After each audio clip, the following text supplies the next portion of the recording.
keyboard scale, recording in progress. And lots of the music education are all skills-based. I now have to click this thing so it goes away. Slideshow, okay. So what can get lost on the foundational levels, particularly looking at the core? And I think if we're going to decolonize and work on anti-colonial and anti-racist things, we really need to put them in the first 2 years so that all the students are taking them. And what can get lost in these core courses are concepts, critical theory, if you will. And so anti-colonial, or rather anti-racist pedagogies demand that we start with our conceptual framework and start with our conceptual framework, which can often be unmarked, invisible, sometimes to the professor, often to the students, and then look at the conceptual framework for the course. So I need to confess that anti-racist theory is reasonably new to me.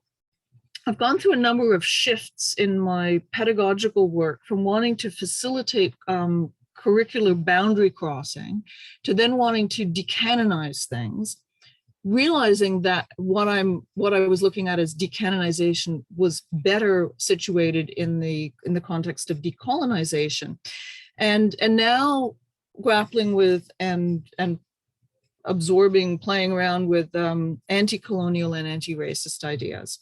So I obviously don't claim to be any kind of an expert. And as a white settler, I've blithely spent most of my life reaping the invisible benefits of the system. But I just want to share some of my current favorite quotes from my reading.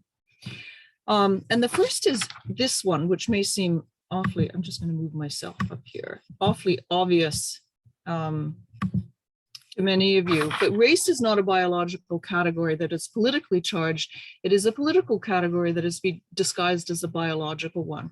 And I like this quote because it gives a direct path into the question that a lot of students still carry with them, that there is something biological about race.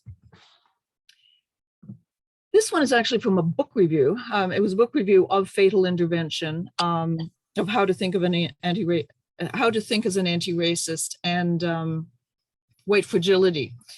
Our unthought actions are not because we are bad people, but because we are normal people who live in a white supremacist society and have consequently internalized racial biases.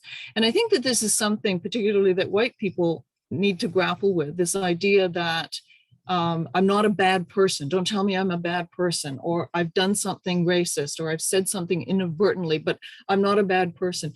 Set the bad person thing aside. Let's look at the white supremacist society. Let's look at these internalized racial biases. Let's identify them and try to dismantle them. Which brings me to the last quote, which is from Kendi, How to Be an Anti-Racist. The only way to undo racism is to consistently identify and describe it and then dismantle it. And I think this last one in particular goes right into this question of learning outcomes and course revision. So the final piece of this framework is, of course, the idea of learning outcomes. And at Queen's, we shifted from course objectives to learning outcomes about 6 years ago. So learning outcomes contrast course objectives. Sorry, I just lost myself here. By using active verbs and also focusing on the student rather than the course.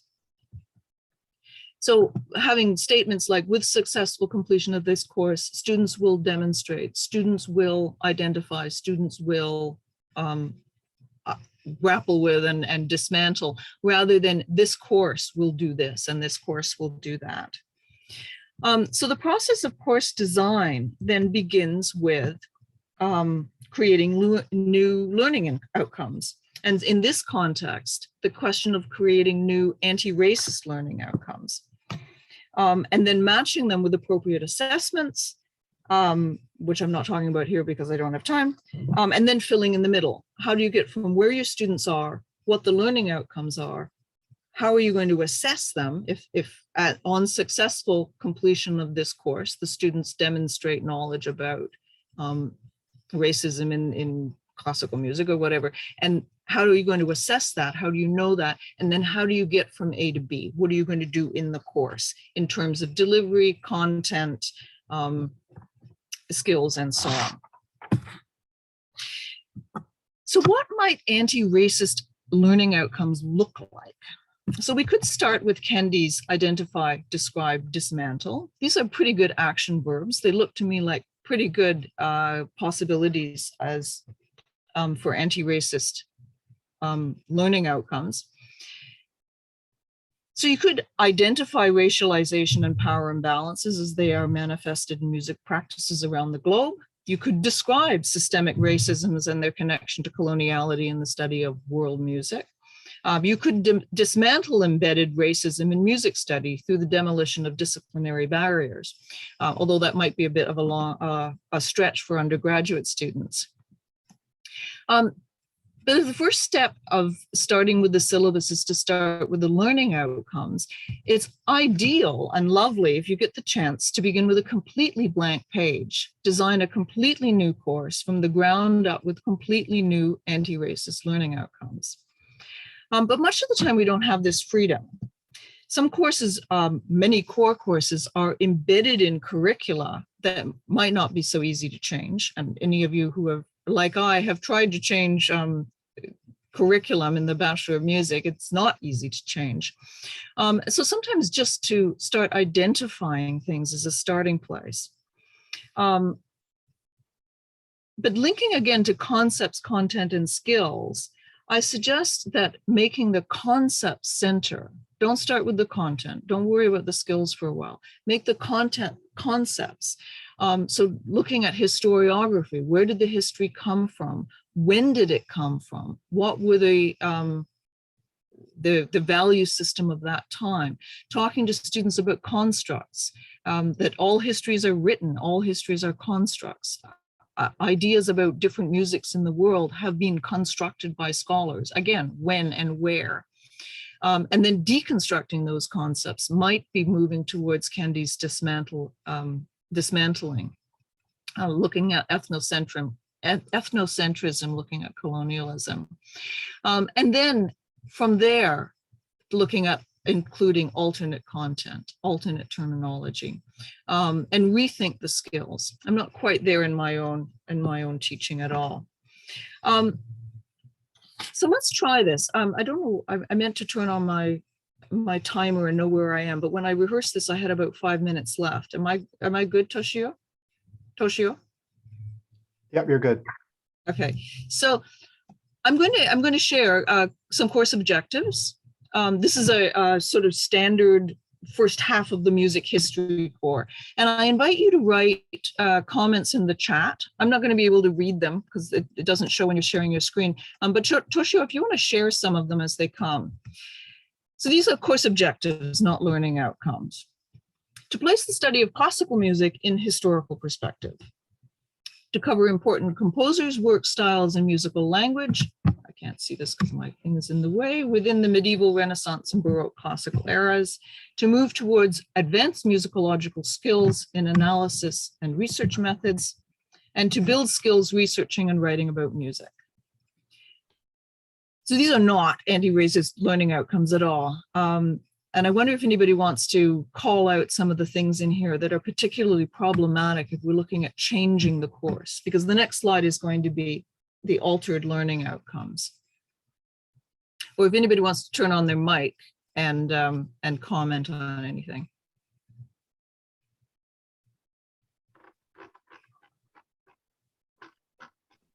I can hear a mic on.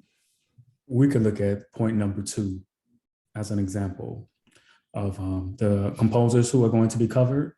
You know, how are we to identify which composers will make it in the course, you know, and then once you periodize it, you know, the way that history is written, you know, there are some people who are written outside of those epics who may have also been composers who would not be considered under that framework. Yeah, absolutely. And the fact that it's unmarked, that these are real course objectives, that it's just understood that everyone would accept that what valuation system of who the important composers were, they would be surprised if this course left out Haydn and Mozart, for example. Margaret, Robin Elliott asks, important to whom?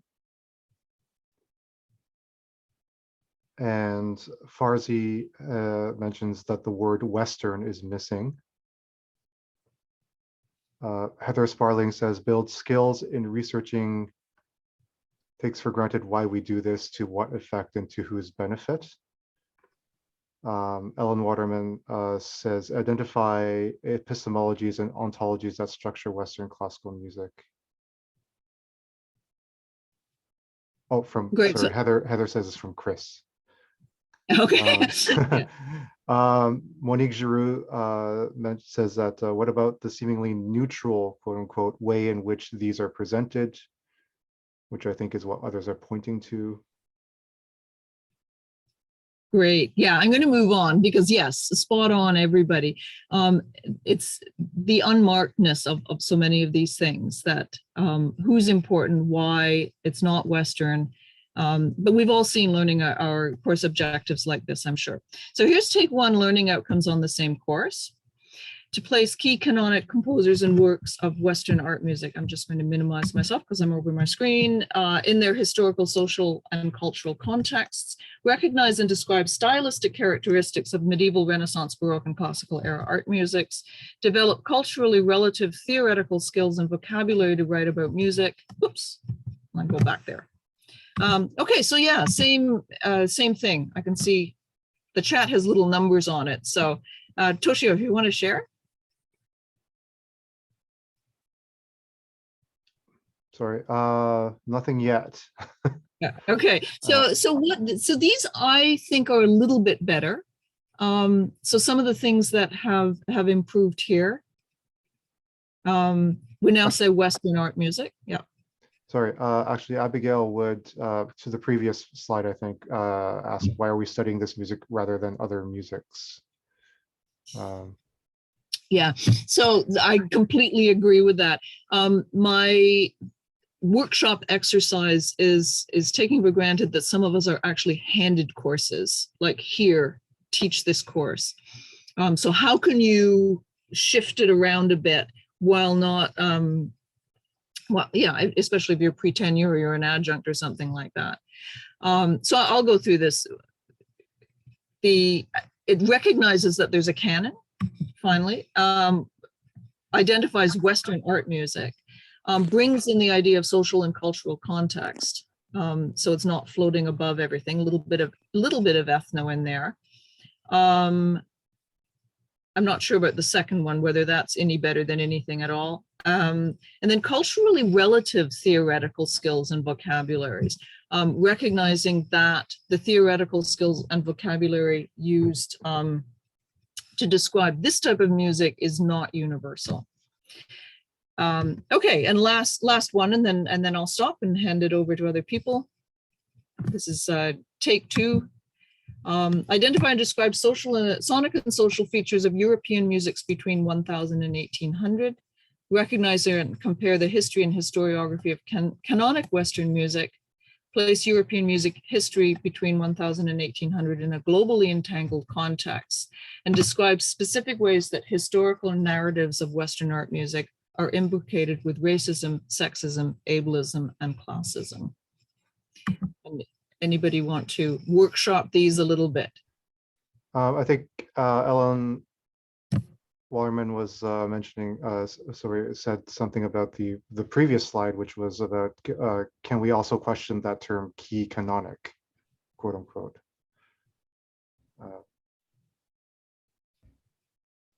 Yeah, absolutely. So one of the things that I did a survey last summer in the middle of a pandemic to history professors across North America. And one of the comments that came back was that the syllabus, certainly the course descriptions, don't show everything, and that it's possible to take learning outcomes like this and problematize something like key canonic in the class. It's not going to show from the outside, but you can take those things as, you don't have anti-racist learning outcomes, but you can take those things in the learning outcomes and approach them in a very critical way in the classroom. Farzaneh also asks European art music or all European music, or all European music, sorry. Yes, well, this one gives room for that. Mhm. These ones leave room for other, what Martin Stokes calls Europe too. Mhm. And Ellen also says, or have a learning outcome that has students learning to understand and critique the concept of canon. Monique Giroux asks about what about ordering of outcomes? Do we read the first ones as more important? Julia Bile says, teaching in a conservatory system can be really challenging since students have invested so much in the idea of the tradition and are so resistant to change. One way I've tried to change this is to introduce, say, Hindustani musical lineages first and emphasize at every point that Western art music are only one lineage amongst many gamelan lineages, jazz lineages, song lineages. This lets students take pride, but in a limited way. Doesn't get us out of class and prestige, though. So the third learning outcome about the globally entangled history leaves room for that. Mhm. Yeah, go ahead. I would think I'm out of my time. Okay, so Emily Wang says, is it just imbricated, quote unquote, or is it actually, quote unquote, complicity? Oh, for the fourth one. Yes. I actually that's not my learning outcomes. They're I give credit to someone else for that, but yeah, I mean, how you word these learning outcomes, I think with room for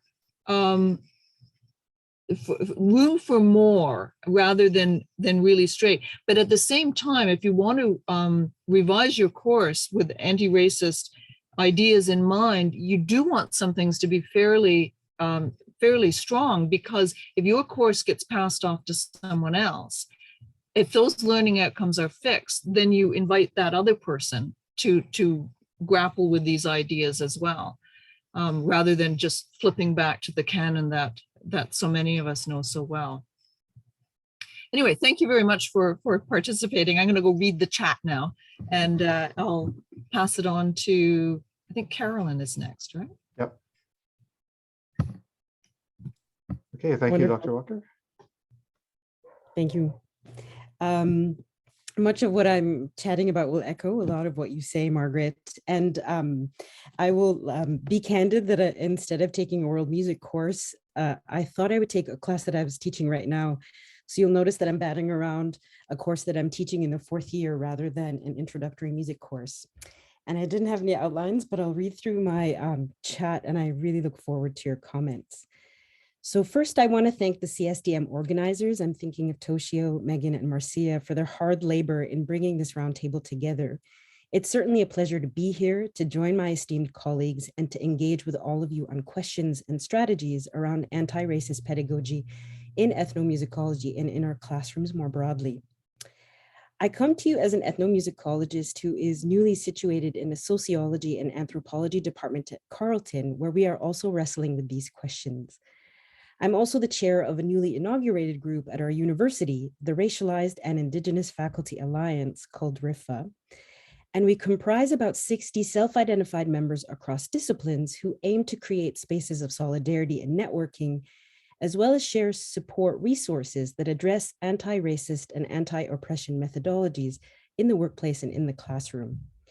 One of our first events in partnership with the Department of Equitable and Inclusive Communities was a roundtable similar to this, titled The Survey Course as Contested Space. So what I share with you today draws from these experiences and conversations. I also draw on the works of Savannah Sheng's book, Progressive Dystopia, Abolition, Anti-Blackness in Schooling in San Francisco, where I've learned about abolitionist anthropology, one that eschews anthropology's exceptionalism and places itself within the violent histories in which it came of age. In her study of anti-Blackness in schooling, Sheng writes that abolitionist anthropology unapologetically centers Black lives in the afterlife of chattel slavery in the US. Like Eve Tuck and Wayne Yang's sobering work, Decolonization is not a metaphor, Shang's reminder is also stark.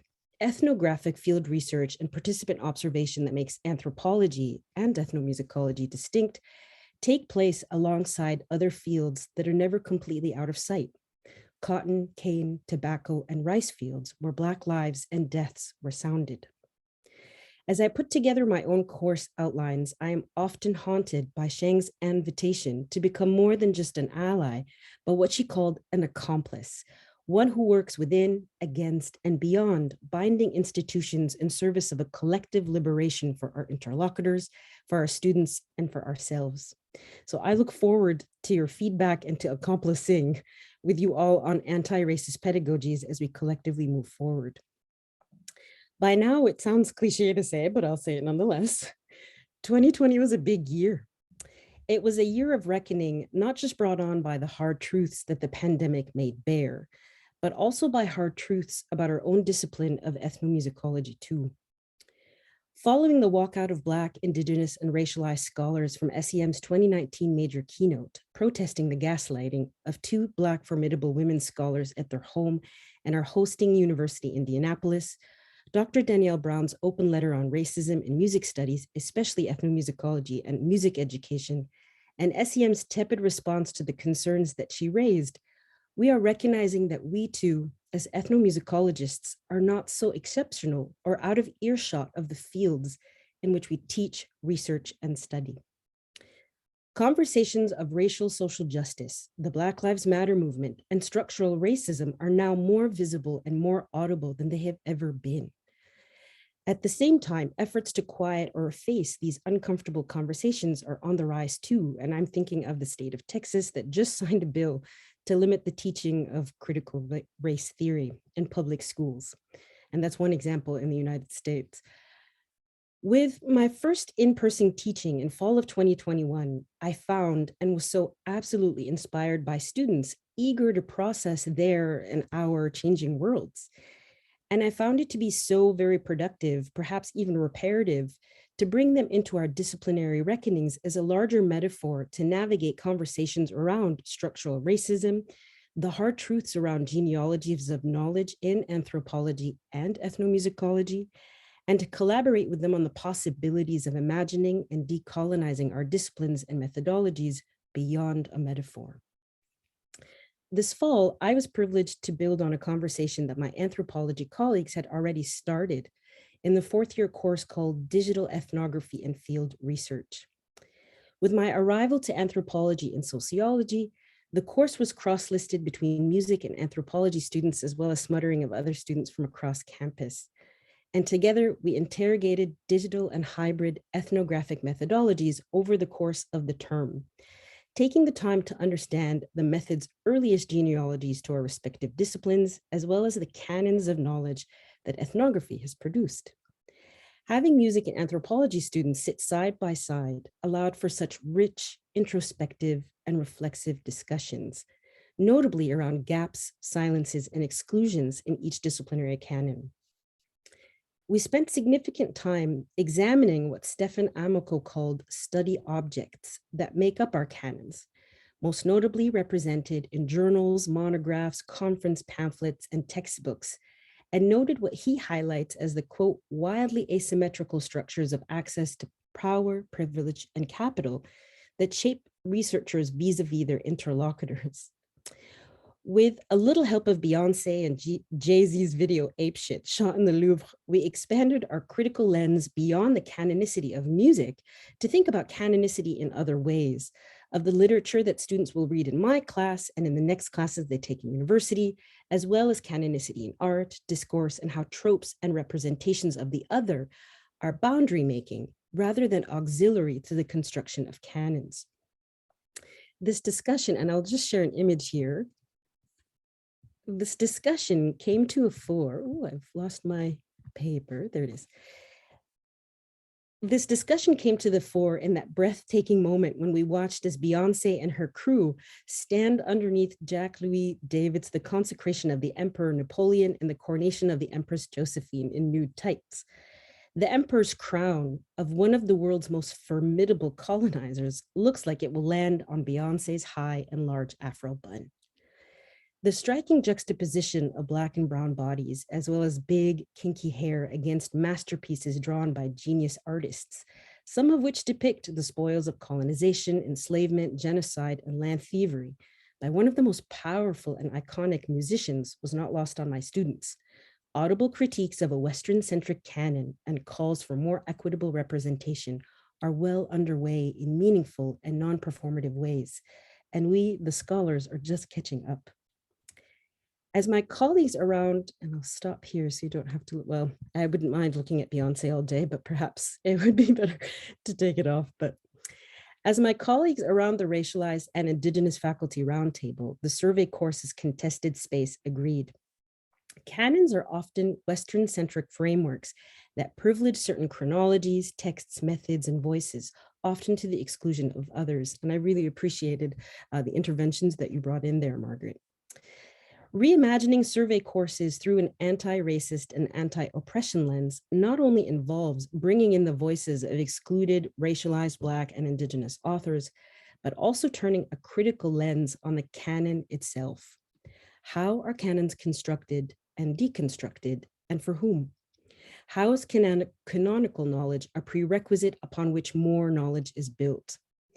Calling on my own Coptic Orthodox biblical training, what kind of house can be built on our current canonical foundations that we have now come to recognize as neither sound nor whole, and is grappling to navigate this watershed moment as we reckon with the ethnos in our name, with race, racism, and structural bias in our world? It's important to remember that we as ethnomusicologists often frame ourselves as outside of the Western classical canon. Yet as Stefan Amico highlights in his work, we're all musicologists now, or the end of ethnomusicology, we too have been creating our own canons, parts of which are ripe with the power asymmetries that we critique. That's not to say that there have not been some thoughtful and discerning monographs out there. There certainly are. But it's the tacit agreement of largely white scholars studying people of color that maintain the colonialist underpinnings of our field, something that Danielle Brown's letter humbly reminds us. So how reparative it was to watch students debate Amico's work in conversation with Danielle Brown's letter, as well as Ryan Jobson's article, Letting Anthropology Burn, and bravely tackling Jobson's question, what must anthropology, and I added ethnomusicology, become in order to assert its significance at a moment of authoritarian government and post-truth politics? In other words, how do we do ethnomusicology to follow suit so that we can be part of the changes that our disciplines so desperately need? In her latest article, Ethnography as a Way of Life, Kay Kaufman-Chalamet's latest work, she gently chides us. Considering that ethnomusicologists are interested in the lives of others, she writes, they appear to spend remarkably little time interrogating their own professional life cycles. On this side of my career, I find myself asking, how does ethnography not just become a way of life, but a way of critical and anti-racist? How does ethnography not just become a way of life, but a way of a critical and anti-racist way of life? And how do I have a conversation about that with my students? How do I engage and teach about power praxis, which we all navigate? Taking a note from autoethnography, namely Santosh Chandakar's article, Not a Metaphor, Immigrant of Color Ethnography is a Decolonial Move, I'm candid about my experiences as a first-generation Kuwaiti-born Egyptian-American Canadian ethnomusicologist. I bring them into the pitfalls and privileges of being a racialized ethnomusicologist and of my changing positionalities to illustrate the fluidity of power and race. And sometimes it's literally as small as hair up versus hair down, hair straight versus hair big. That's one of the best lessons I've learned from ethnomusicology, to think reflexively and thoughtfully about shifting positionalities in a shared and relational world, and to tune into power dynamics that are often only permissible and articulated in music and in expressive culture. I know I posed a lot of questions today, more than I did answers. I'm still grappling with how to navigate this myself. But I think that's at the heart of anti-racist pedagogies in ethnomusicology, to teach our students to ask these questions about power and race, and to empower them to reimagine even enact a new order of things in their world. In the end, I like to imagine that an anti-racist ethnomusicology is closer to Shang's notion of an abolitionist anthropology, one that eschews its own exceptionalism and centers Black, Indigenous, and racialized peoples, not just as subjects or objects of study, but as equitable collaborators, accomplices, colleagues, and comrades who heed Timothy Rice's call to strategize in times of trouble. This time, I think it's ethnomusicology that's in trouble, reflecting our shared world that is on fire both literally and figuratively. So I'm deeply heartened by these kinds of spaces, a kind of beginning, I hope, towards a collective camaraderie for us as ethnomusicologists to reimagine and maybe even enact a new order of things too. And that's what I have. I wrote it down as a thing, and that's all I have. So thank you.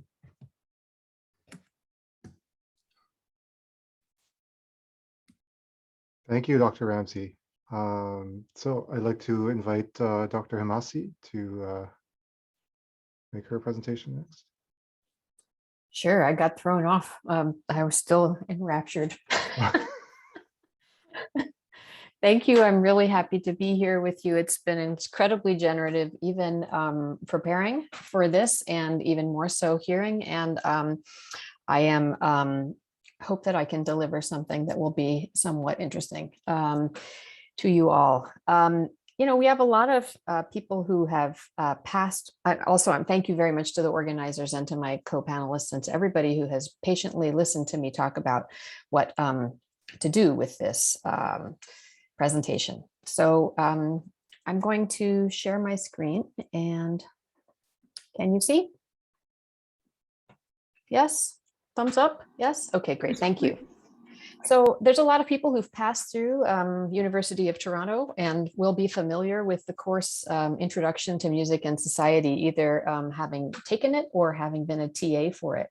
I'm going to talk a little bit about how I've worked with this course in the current moment. And as with the other presenters, our statements will hopefully echo each other in what can be productive ways.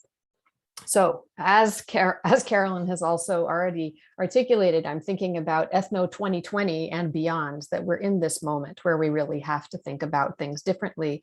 We're being asked to by our students, and many of us are asking ourselves. Oops, sorry. So I'll go back here and just say that anti-racism is a somewhat new goal of ethnomusicology and ethnomusicologists. I think that we may have felt that it was somewhere in our foundations, but it's much more explicit now, I think, than it has been in the past. And we know it's important, but we often don't know how to do it. So anti-racism, the imperative, has effects on many parts of our lives as ethnomusicologists. And I want to highlight that all of these are part and parcel of what I personally, and I think many of the rest of us, are trying to work on, but that classroom teaching is where I'll focus today. So in the undergraduate core requirements at the Faculty of Music, we have a large core, and the course that I teach, that was generated by Jim Kippen, is called Introduction to Music and Society. It's the only course within the core that is taught by an ethnomusicologist.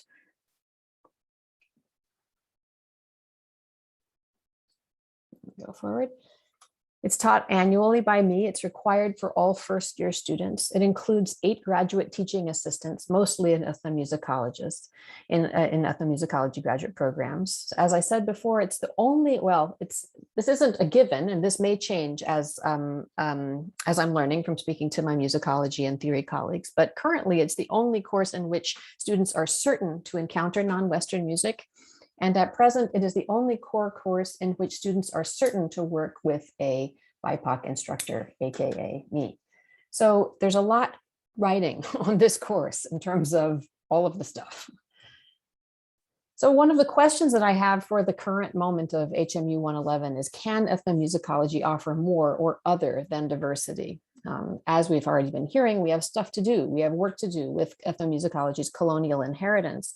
And I am aware that by participating in a very small slot, a smaller required slot in a Western art music curriculum, that I am, in fact, often in the position of contributing diversity to a otherwise pretty solid curriculum that is training students for a very particular type of outcome. So who do we teach and why becomes really important. My attempt to work with this issue of delivering difference to students is to try and transform the course somewhat from looking at music and society, music and societies around the world, so gender in India, religion in China, whatever, to focusing a little bit more on music in this/our societies, which means that more of our weekly case studies are focusing on concepts and related to life in North America. So for instance, our work on music and technology will focus on headphones, and I'll ask students about how they use headphones, that sort of thing. So in a way, it's trying an attempt to work on against the impetus of always displaying something that's different, and moving more towards thinking about how we can use an ethnomusicological, evaluative, reflexive lens to examine our own practices. So in a sense, it's making the familiar strange, but it's also an opportunity to think about society as something that we participate in, culture that we have, rather than something that's over there belonging to those people. However, the our societies part is really important, because we're no longer working in a paradigm or an environment, if we ever were, in which there is a information being taken from someplace else and delivered to people only here who have a limited set of backgrounds. And what I mean is ethnomusicology's demographic and perspectival transformations are ongoing. In ethnomusicology at Faculty of Music, 1/3 of our graduate students grew up outside of North America. At least 1/5 have at least one immigrant parent. And this means that more than 50% of our graduate students and the majority of the HMU 111 TAs are either from a racialized background or international or diasporic, or all three at the same time. Of course, that applies to me as well.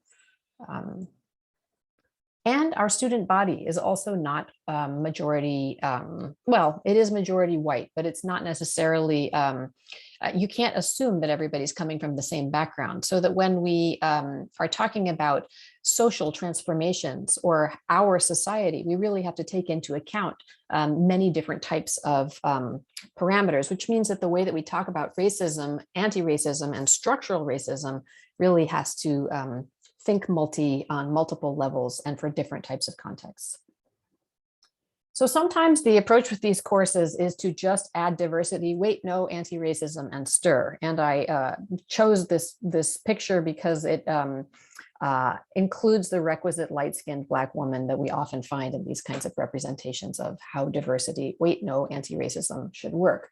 I'm not trying to be very cynical here. On the other hand, I think that it's important to acknowledge that there is a limit to how much we can do, and that we're oftentimes in this kind of, I will say for myself, within this kind of course, which is very much fit into a larger structure, metaphorically and literally, that the amount of work that can be done in that space is constrained by what is acceptable to the institution, what is acceptable to me, and the kinds of time and resources that are available.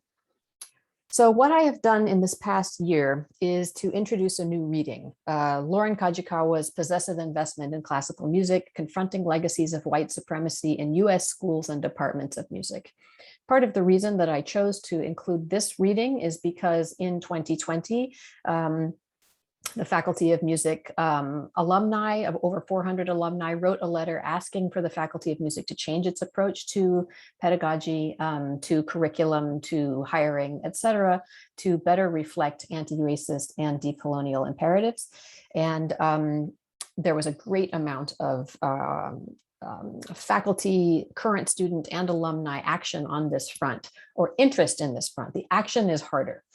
So I wanted to do this because this was what was happening in our music society, is this confronting the kind of white supremacy, colonial legacies, et cetera, within higher education, which was something we could observe locally and we could read about. So working with the reading, it's a pretty long and dense reading. This is super basic stuff. So we're working on explaining terms. What is anti-racism? What is it? How is it different from diversity? Thinking about historical context for the creation of Western schools of music, why Western schools of music, why these canons, et cetera. Breaking down Kajikawa's argument, which involves, getting into what possessive investment means, and then looking at our institution. So starting with a reading and then looking at some quotes from here. I'm not actually going to read these, but I'll include them so that you can go back and listen to them or view them when you look at the recording if you like.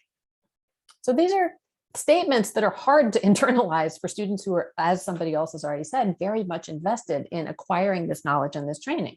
So the way Western art music is taught and institutionalized upholds racial exclusion.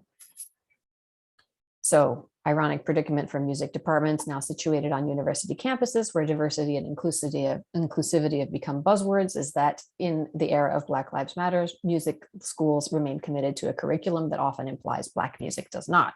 We've had a lot of issues with our jazz department at Faculty of Music and the issue of what to do with the African-American legacy and present of jazz is front and center in discussions, and we haven't come to any good conclusions.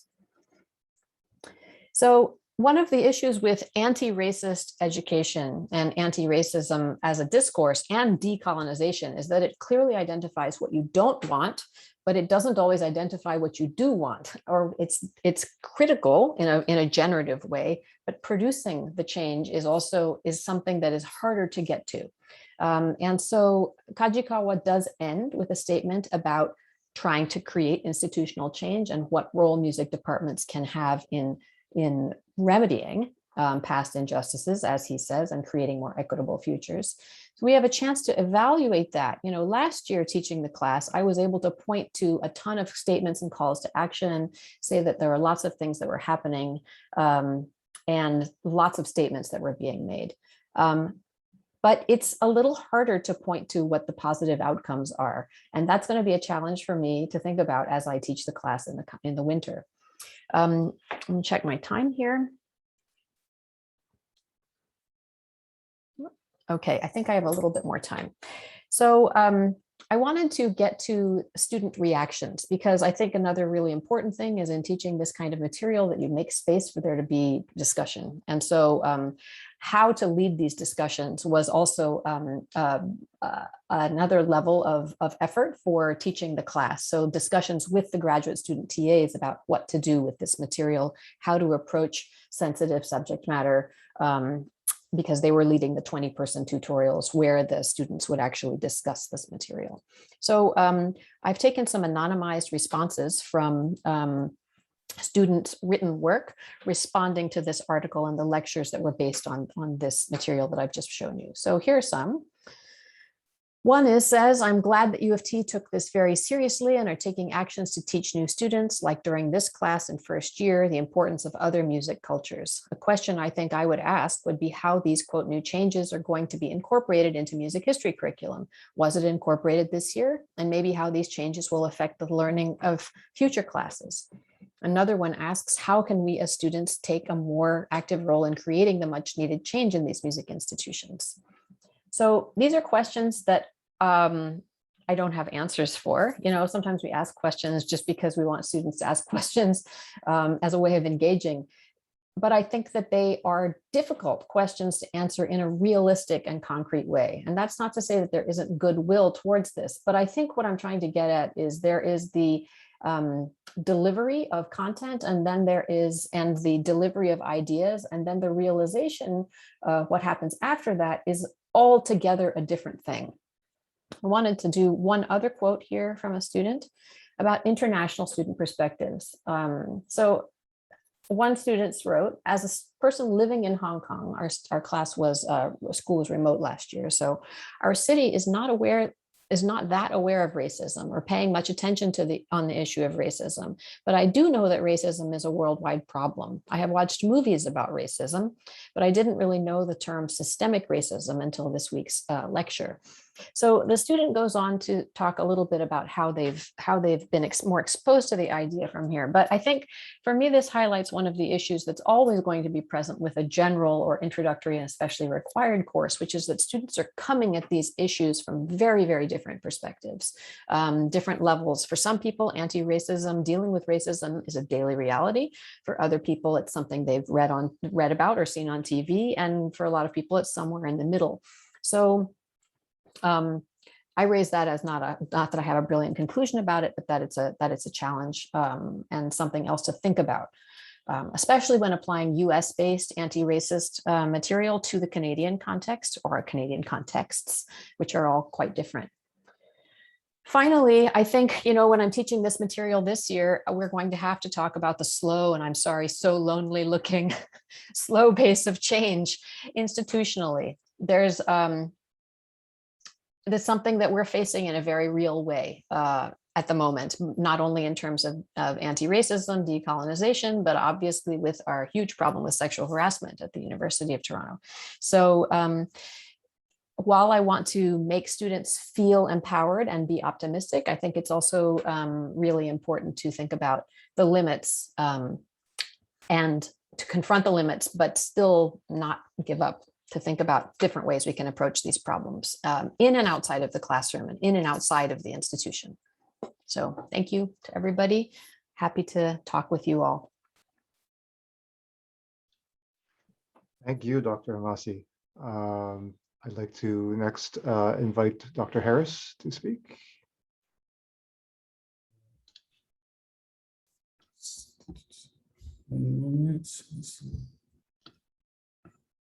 No problem.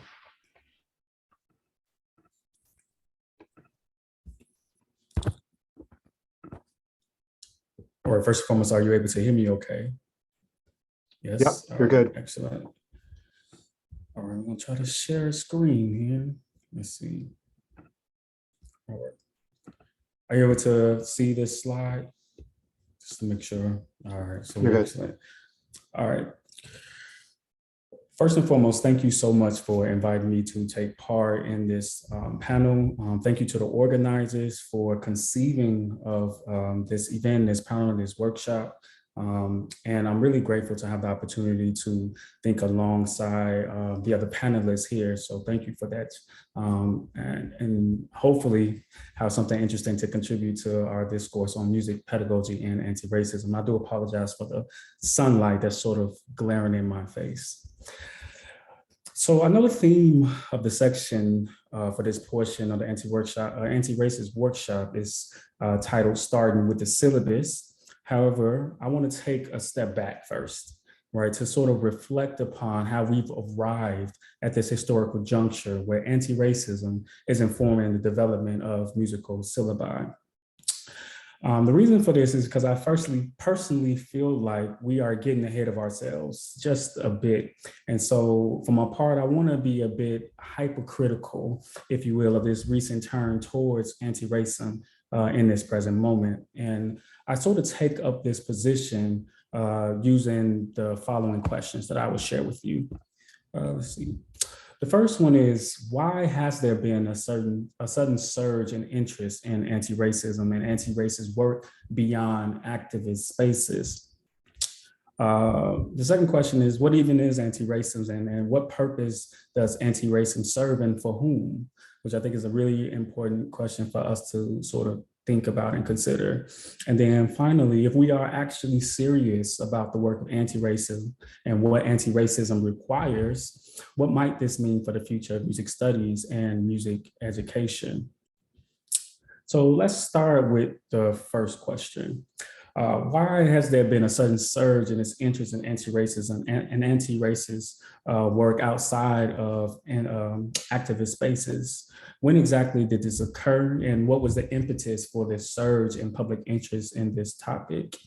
I imagine that for many of us here, we probably have an impetus or an idea of why we sort of arrived at this point, or what sort of spurred this moment. And in any case, I did a research, I did a search rather on Google Trends of the word anti-racism over the past 5 years, so between 2016 and 2021. And here are the results of that search. As you can see, in November of 2016, there was relatively little to low sort of interest or searching in the term anti-racism.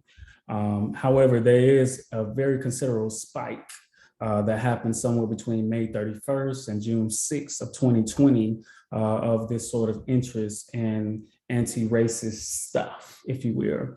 And sort of following this chart and this sort of peak moment, this is, just days after George Floyd was murdered in Minneapolis by police, and when protests against police violence and anti-Black racism sort of broke out in different cities across the US and around the world.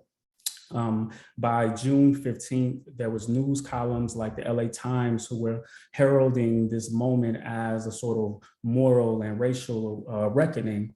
And on June 22nd, there was a particular image that graced the cover of the New Yorker magazine that I want us to take a look at. It's a piece it was produced by Kadir Nelson, and it's called Say Their Names, with the figure of George Floyd looming large as the primary focal point.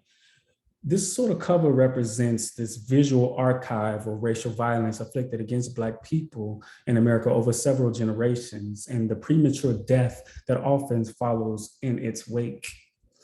The image is also a testament to the fact that there is no such thing as casual racism or nice racism, despite what Robin DiAngelo writes in her most recent book. Racism is always harmful. It is violent. It is ruinous, and it is a degradation to life itself. As such, there is no pathway whereby the institutions that propagate and benefit from racism can be reformed. And this is what prominent Black activists, intellectuals, and scholars of race have come to understand about race and racism, including individuals like W.E.B. Du Bois, Frantz Fanon, Claudia Jones, Sylvia Winters, Cedric Robinson, Angela Davis, Robin Kelly, and many others. Their analysis and scholarship provide crucial insights into the ways that race and racism have been foundational to the ways that power, difference, and inequities are structured in the modern world. But there is a sort of other side to that coin that is of interest to these scholars as well, and that is the ways that power, difference, and inequity stemming from anti-Black racism also engendered cultures of resistances and birthed traditions of Black radicalism. This is a historical phenomenon that can be seen within a myriad of Black struggles for liberation, for equality, and freedom. And it's important to make clear here that anti-racism is not new to Black people or Black struggle, despite this recent surge in interest. Slave insurrections and marriage throughout the Americas were anti-racist. The anti-colonial struggles in the Black world were also anti-racist. The civil rights movement in the United States and the struggle against the apartheid system in South Africa were anti-racist. The founding of Black studies programs were anti-racist. The contemporary movement for Black lives is also anti-racist. So what does anti-racism wants, desires, and demands? It goes beyond simply being in opposition to racism. Anti-racism is the active engagement in working towards the abolition of race and racism completely by remaking the world and social relations together. So considering this, we should pause to ask ourselves what histories and philosophies of anti-racism is the thrust in music studies actually connected to, if any at all. Anti-racism is not a fad, it is not a trend, it's not something that you can simply pick up and put on at a whim without the deep study of race and racism and an investment in bringing new worlds into being. A world without racism is not only one that is not beholden to whiteness, it's a world where whiteness no longer has place or function. It no longer exists. And as long as whiteness exists, and whiteness here is not an identity, but a construction and position of power, the structures that enable widespread socioeconomic disparities and predisposes BIPOC communities to harm, danger, and premature death will continue to persist. And for me, this is perhaps the core problem with the mobilization of the anti-racist collective or movement in music. Music education in the West is white. It serves whiteness and is seemingly unable to interrogate itself or disentangle itself from that whiteness. And this is reflected in recent scholarship that critiques the whiteness of music studies and education among a growing number of scholars. This includes Philip Ewell, who describes the prejudices, the biases and stereotypes that exist in music theory, which predominantly operates through what he calls a white racial frame. In terms of the white racial frame, he believes that one is that music and music theories of white persons represent the best, and in certain cases, the only framework for music theory. Among these white persons, the music and music theories of whites from German-speaking lands of the 18th, 19th, and early 20th centuries represent the pinnacle of music theoretical thought. The institutions and structures of music theory have little or nothing to do with race or whiteness, and that to critically examine race and whiteness in music theory would be inappropriate or unfair. For the best scholarship in music theory rises to the top of the field in a meritocratic fashion, irrespective of the author's race. And lastly, the language of diversity and inclusivity and the actions it affects will rectify racial disparities and therefore racial injustices in music theory. The latter part is really interesting to sort of think about in this particular climate and sort of enterprise of diversity, equity, and inclusion.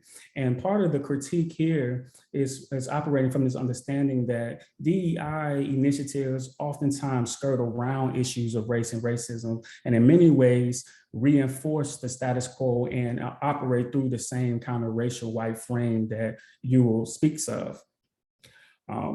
This sort of structural and institutional racisms of the musicologies have also been discussed by scholars like Matthew Morrison and Danielle Brown in Open Letter, both of which sort of brings our attention to the conjoining of anti-Blackness and the afterlives of colonialisms and the critiques of methodologies, modes of study, and the culture of these disciplines.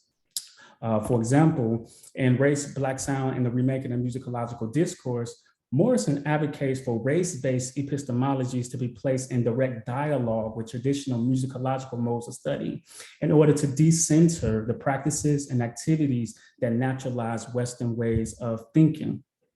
And he does this through an intervention that he calls Black Sound, which draws from a range of disciplines, including performance studies, critical race studies, Black feminist theory, sound studies, and queer studies, in order to interrogate the sonic legacy of Blackface and the racialization of sound and popular music.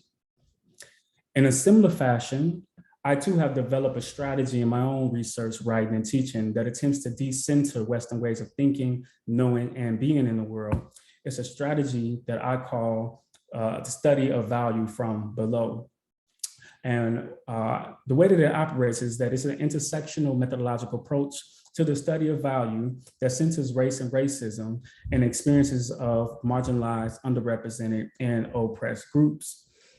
From this orientation, it recognizes that the study of value has to consider issues of racialization, and that race itself is already a value system that has been sort of mobilized and put into the world. And so both race and value are historically intertwined with one another.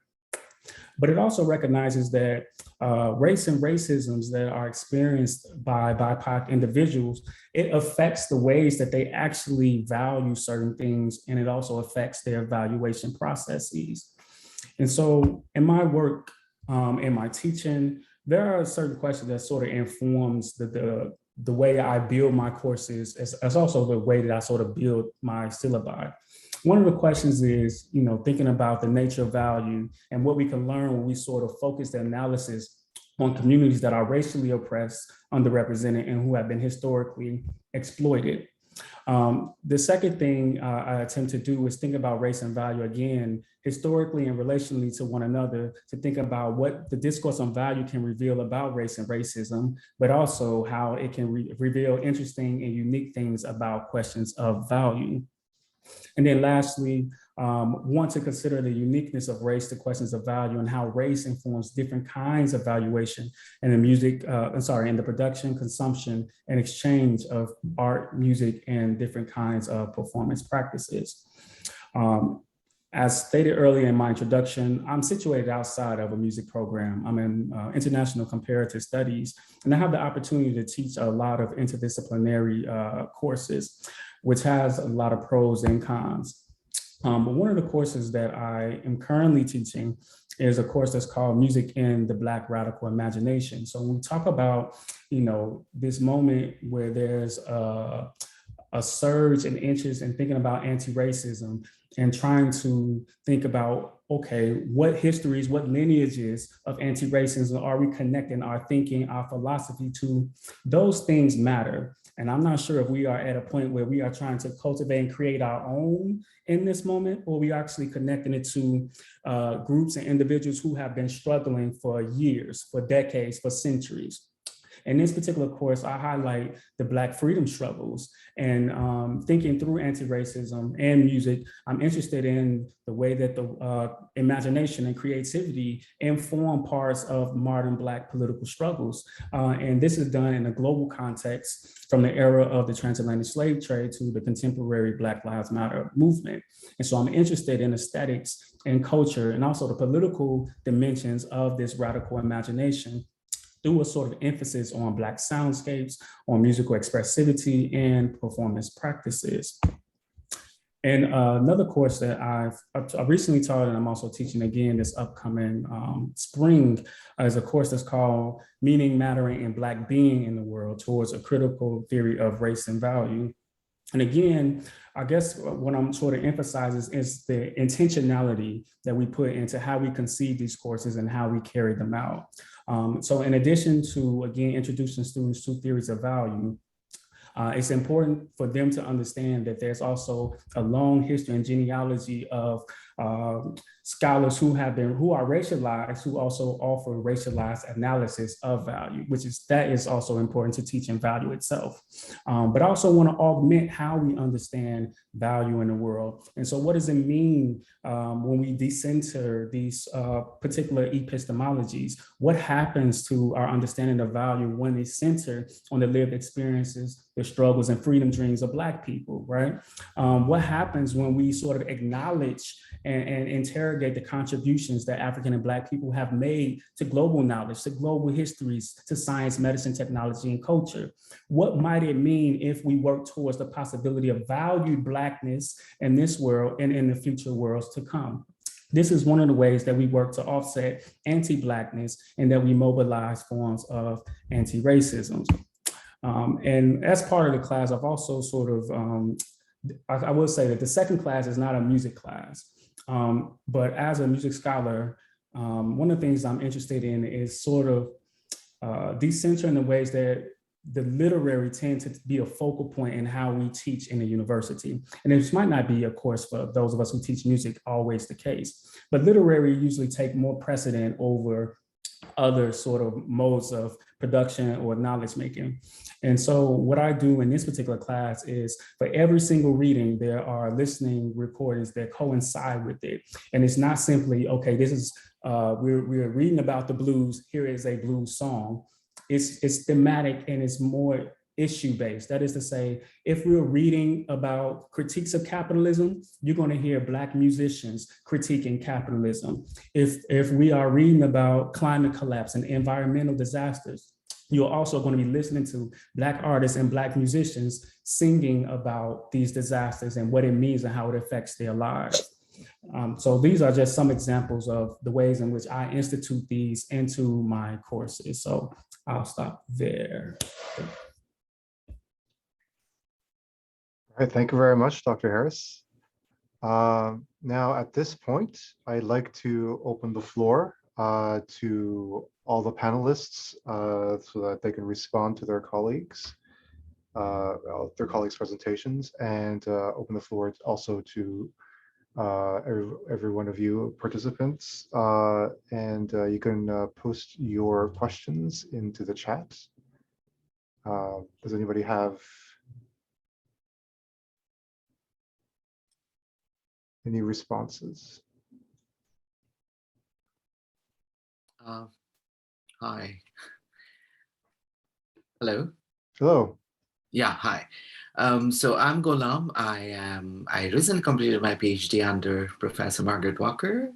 So the questions I'm going to pose, I've talked with Margaret a number of times. So for Margaret, this is just a cliche based on my personality. But my question actually, I mean, I want to hear more from Professor Carolyn, Professor Hemmasi, and Professor Harris. I've been teaching for more than 14 years back in South Asia and now, and for the past few years in Canada. The problem I see is in the delivery of core courses and in the hiring. So I know it's more about syllabus, but I was wondering whether you know, the problem actually goes back to these two problems, that core courses are mostly focused on Western music, and the hiring is always some kind of, there is a process, but obviously those who grew up in Canada has an advantage over it, while for someone with my background, I can contribute more in a university, but you know, the whole, there are more obstacles. So my question is whether there is a balance, whether it's possible to have a balance to have, you know, to have both Western, non-Western musical factors in core courses, musical, you know, courses based on music, and also whether even in the hiring, because universities always still, in most cases, focus more on economic agendas rather than diversity agendas in the process of hiring. So whether it is possible to make a balance over there as well. So that's my question. I know it's a bit big, but you know, I was thinking that since I have this chance to get your reflections on it. Thank you.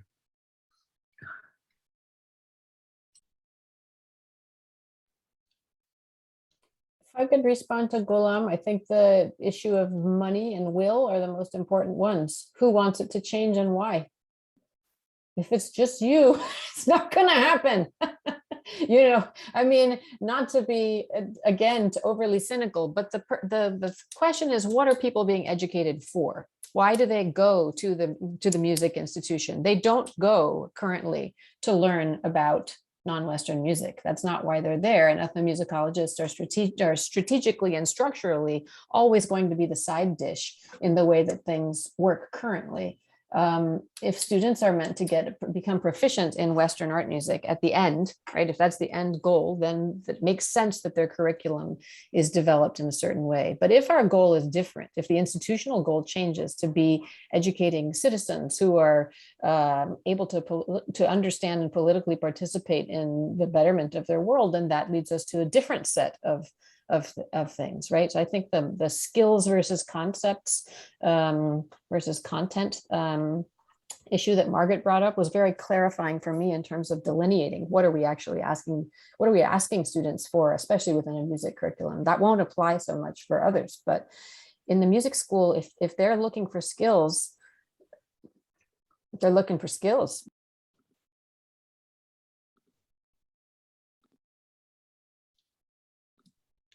I can add to that a little bit in terms of strategizing. I know that, you know, one thing I've learned at Carleton and from ethnomusicology is to think beyond music, and to think ethnomusicology already offers an interdisciplinary lens that is deeply rich, I think, if we would lean into it. And many of the questions and issues that we raise today are not just thinking about the music itself, but about the issues around it. And so what I've found, particularly in spaces like Carleton that are open to, you know, what are they, cross appointments, I've learned how to sort of strategize conversations around music to think closely about issues. And so in a sociology and anthropology department, for example, the conversations there are quite rich because we're not just talking about music, we're actually talking about how music is interlinked into all of these other things.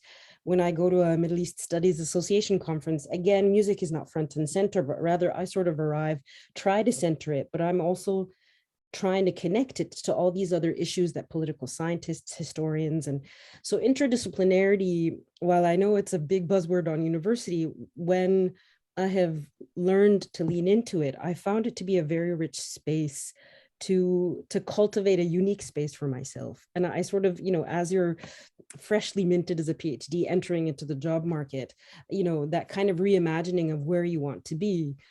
The world is quite large. The university space is quite large. And thinking beyond the confines of one space, but rather interdisciplinarity, I found was very freeing. So that's one thing I would offer.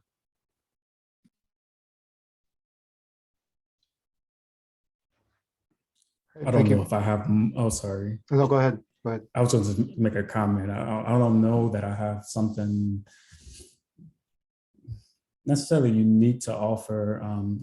Like I said, I am outside of the music program. And are you currently on the job market? Just out of curiosity? Yes. I've been, teaching for a few years now. So both as a course instructor, now as a term adjunct. Yes. Okay. And the reason I ask, among other things, is I recognize that there are limitations to all appointments. That is, whatever field or whatever program or whatever department that we land in, there are certain things you can do and certain things that are challenging to do.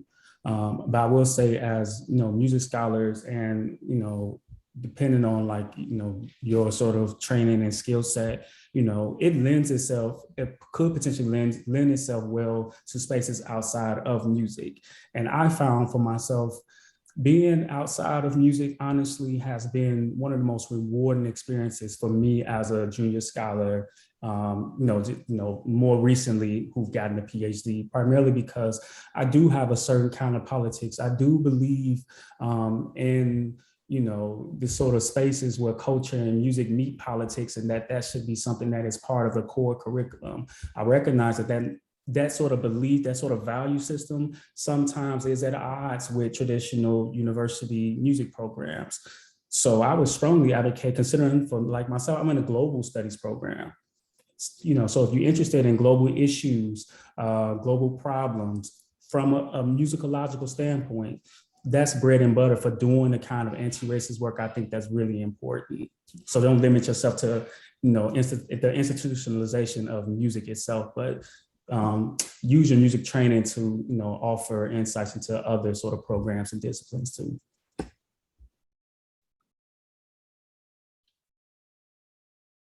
Great, thank you all for your amazing responses. Would any of the panelists like to do you have any reactions to other panelists? Like, were there particular things that you heard from other panelists that made you sort of think or react in a different way, or like come to a new realization, for example?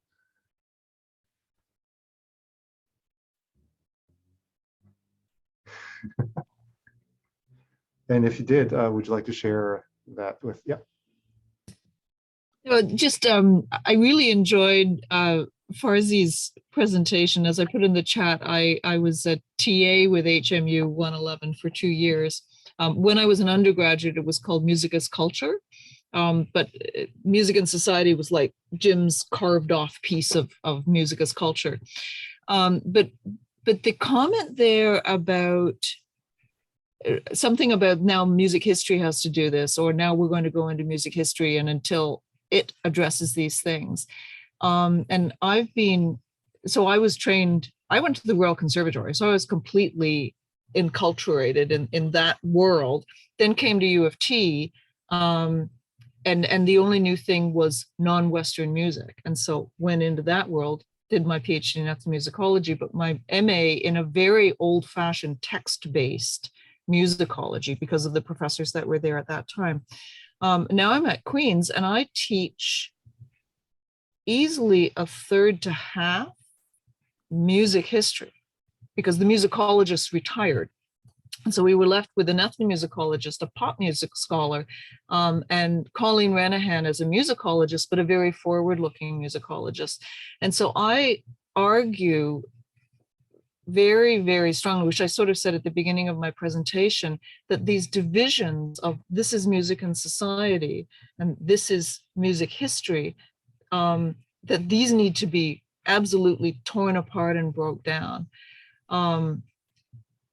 So yeah, the idea of teaching global music histories and then having music and society as you're redesigning it, Farzaneh, as being a place to really examine about societies and music, not just other parts of the world. Like the music history has no society and the music and society has no history. Yeah, I would just say, Robin Elliott is on this, or was on, yes, there he is. Hi, Robin, was on this call, and he's teaching one of the music history surveys, and my colleague, Ellen Lockhart, is teaching another one. And I've had productive conversations with them and my other colleagues across musicology and theory about how we're going to work on this. And I just wrote to Robin and Ellen last week, and I'm thankful that they shared their syllabi with me. And we're hoping to do a conversation in the faculty with TAs and ourselves and other faculty members to think about what are we teaching in the core, where are the points of connection, where are the points of difference, what are we really giving the students, and I'm looking forward to that. At the same time, I think I think the idea of disciplinary replication is really important. And that's in a comment there, that a lot of what we do with students is we replicate. We ask them to replicate or reflect back to us that they've learned. And and it's a real trick, and that's especially true in traditional art music training, right? That's literally what it is that they should be able to represent the tradition. So thinking about, as Deonte was speaking about, something like a different type of tradition, a tradition of radicalism, or a tradition of change, a tradition of noticing and moving forward and trying to rectify what is not correct, is a different tradition. That's a whole other thing. And it's very exciting. Or thinking about abolitionism, abolitionist anthropology, thinking about, again, the Jobson, and this is coming. It's obviously not accidental. This is coming from African-American sources, right? I mean, this is like what we're talking about without talking about it also. So there's a lot to do. And I think part of it for me is trying to be okay with doing it and also not doing it all the way. Because there's like, anyway, I'm going to stop because it's going to sound like a cop-out. I just want there to be a way to move forward without feeling always so despondent about the inability to change as many things as you want. Sorry. Ellen, did you have a question? Yeah, thanks. I'm right with you, Farzaneh. I think that when we're talking about curriculum, we're talking about important things and things that we have some agency over, so we're able actually to do something about them. But the changes that we need are so much deeper. And it strikes me as very interesting that this panel doesn't include anybody, well, of course, it's CSTM, so maybe it wouldn't, but we need to be talking to people who do applied music courses as well. One of the pushbacks that I've heard from time to time in efforts to change things is, well, now the students, in your course, they won't be studying the same repertoire that they're playing. And so the students don't like it because there's a disconnect.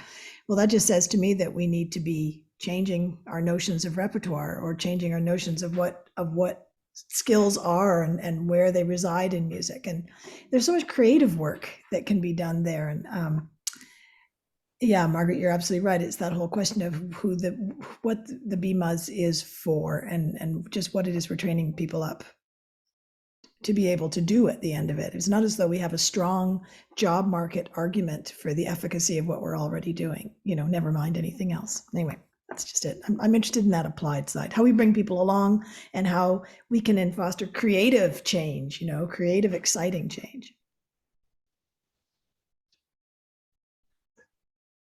Thank you, Ellen. Julia, did you have? Hello, everyone. Yeah, I have something pretty quick. I was in and out on the panel, but I was just talking to Dr. Carl Urian, who's a Métis scholar, anthropologist who studied alongside Regula Qureshi. And apparently he had shared with the University of Alberta years ago his suggestions for a syllabus on Indigenous music for the University of Alberta. Never implemented, but it was done in consultation with elders. And he gave me the permission to share it with this group. And if you're interested, you can let me know. He's anonymizing it right now. So I will share it if you want to put your name in the chat, if you want me to send it to you. But the point is, I think for me, that it's pretty clear that it's almost as if we need a different syllabus to remedy each particular erasure or omission in our curriculum. I imagine that syllabus that he shared would be different, for instance, than a syllabus that might remedy anti-Blackness, in which I could imagine, for instance, citation practices being a very important thing. Not that it's not important for everything, but if we're talking, for instance, about populations that have a significant number of classical musical performers within that group, I'm thinking of East Asian performers particularly. I mean, it's going to be a different type of conversation and a different type of remedy for each type of erasure. And clearly we can't have all of this for in one course, since many of us only get one course to teach all of this. But it might be an interesting idea to just think about what the erasure looked like and what type of a curricular remedy would be necessary for each particular omission or obstacle. That's all. Thank you. Oh, sorry, Margaret, did you have? Oh, just a response, I guess a brief one about the erasure and all the difference is that one thing I think should be in core ethno/musicology, whatever angle the particular institution approaches the first year from, is you put all these things on the table. You put the silences on the table. You put the erasure on the table. You teach the students that the history that they are learning or have learned through their Royal Conservatory exams is a construction. It was written in the late 1880s, at the height of colonialism, at the height of science, or the depth, I suppose, of colonialism and the depth of scientific racism, and it was written by scholars largely in Germany, and then was translated very, very soon, very quickly into English. That's why I think that's why we all do Dido and Aeneas. Why study that? Because it went into the first translation of the German textbook. And to put all of those things right on the table. And in answer to, I guess, both Farzaneh and Ellen, and sort of what can we do? But if you take a really long view of it, like an intergenerational view, you put these ideas on the table, you teach this generation, even just this cohort of students, to question that type of knowledge, to think about, I'm really into this global history thing, but my history students are writing what might be called ethno papers. As their music history papers. And yeah, so then, especially since so many of them are going to be school teachers, right? It's not about scholars. It's not about changing scholarship. It's about changing how the people in the studios and in the classrooms are presenting and teaching and engaging with music with children and teenagers and so on. So I guess I have a bit more hope. But then again, I teach in a very small school of drama and music. And that was, I suppose, I don't know if you'd call it an anti-colonial. I would have called it a decanonization at the time, but bringing those two departments together. And it makes the whole Bachelor of Music thing a little bit of a smaller elephant in a slight corner of the room, rather than the thing that's dominating the room. Thank you, Margaret. It looks like we are close, we are at time, but if anybody had any closing thoughts, I would invite people to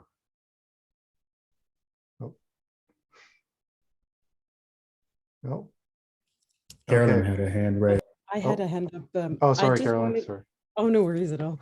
No, I just wanted, and I do not want to be the closing thought, but I just wanted to bring up a theme that Deonte picked up about this idea of, while we're thinking about who is excluded from the canon, I really loved how you evoked, well, in the face of this kind of exclusion, cultures of rebellion and resistance have come up.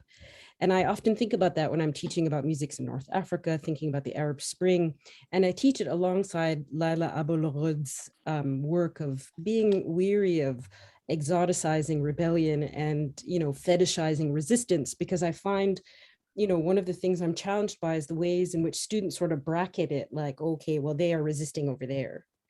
And something that I wonder that I want to sort of think through a little bit, and I will by email, is thinking about how I often try to teach all of our stories. I say it often, like all of our stories are entangled with one another. So what's happening over there is actually directly connected to what's happening over here in this room with us together.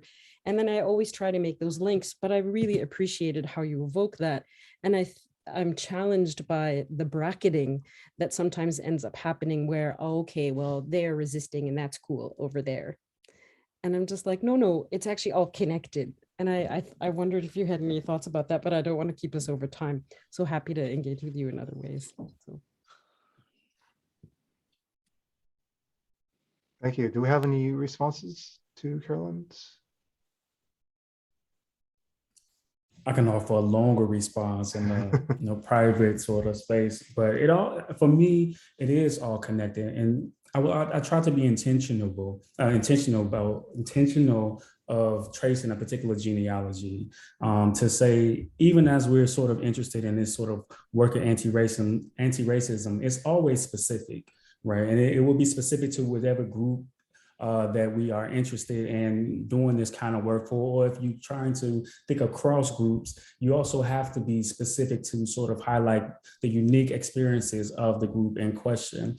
But I specifically said a particular genealogy because even in music education and music studies and musicology, ethnomusicology, there are Black studies of music that's also a part of this anti-racist work in education. And so I think that one of the things that this group or other groups like it might be useful to try to trace these different genealogies within music studies of anti-racist work beyond this moment, so that we can root and anchor ourselves in something and not simply just latching on to a moment. We have to be rooted in something beyond this moment, because it would go away. It's fleeting, right? But if we root it in a longer history, a longer practice, a longer tradition, I think that we can create something that's stable. We can mobilize around something and actually move towards, substantial change of some sort. That's all I'll say. Thank you so much. Thank you so much, Dr. Harris. So I think we might end it on that note, the great inspirational note for everybody. And I'd like to thank everybody for joining us today. And please, if you can, join us for the second day 2 of the Starting with the Syllabus Roundtable. So we have Hadi Malanlu, Dr. Amira Nimji, Dr. Yoon Emily Wang, and Dr. Ellen Waterman, who's here with us today, for the roundtable that includes information on how to developing and giving assignments and classroom activities. So I think that'd be great. Oh, sorry. If I could just say, we also have an archival listening session later on tonight. Tonight is French fiddle music. It starts at 6:30 EST, and also music from Colombia, a family preservation website. And so we have people from Quebec and Colombia coming. Tomorrow, it is actually Dr. Carl Urian talking about Indigenous practices of gospel.